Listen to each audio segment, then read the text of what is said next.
So there's something that I use when I'm reading for people, usually with tarot readings, where I say I'm reading for them holographically. And it's a complicated subject that I'm still trying to like wrap words around to explain it.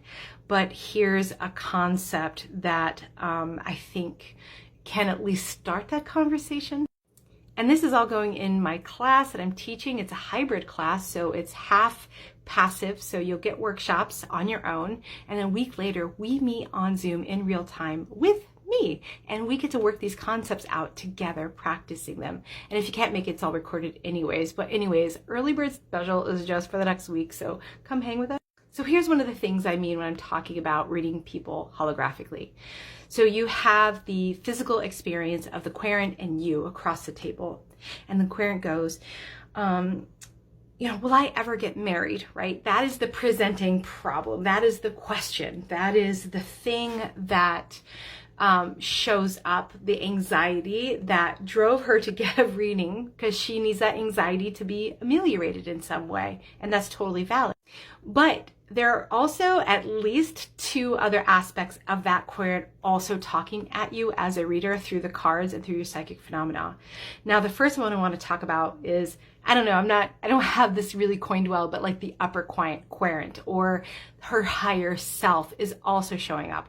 And oftentimes it's the higher self that dragged the querent to get a tarot reading in the first place. As if to say, you're not listening to me. I've been throwing you dreams. I've been throwing you signs. I've been throwing you lesson after lesson after lesson. And girl, you are not listening. So I'm gonna tweak it so that you make yourself go to a tarot reading. So then a tarot reader can tell you what you're not getting from me. It's so manipulative. And often as a reader, these are often querents are like, I haven't had a reading in 20 years, or I've never had a reading. This is often the higher self kind of pulling them into the reading, so what the higher self wants them to know becomes more obvious to them. So while the stated querent is saying, will I ever get married? Their higher self is talking to me at the same time. And the higher self is saying something like, no, honey, the real question is you need to understand some lessons of love and to be loved. And I know that you wanted A, but really sneakily, we wanted to talk about B with you today. So as a reader, you're having to listen and meet the querent where they are, but also fold in what that upper querent, the soul querent, is trying to also inculcate in the message. Then you have the third person, which is the shadow querent. This is the person who's going to kick up a fuss and be angry or have a reaction, and you have to like keep that one at bay. So I'm going to part 2 this. I'll talk about it in the next video.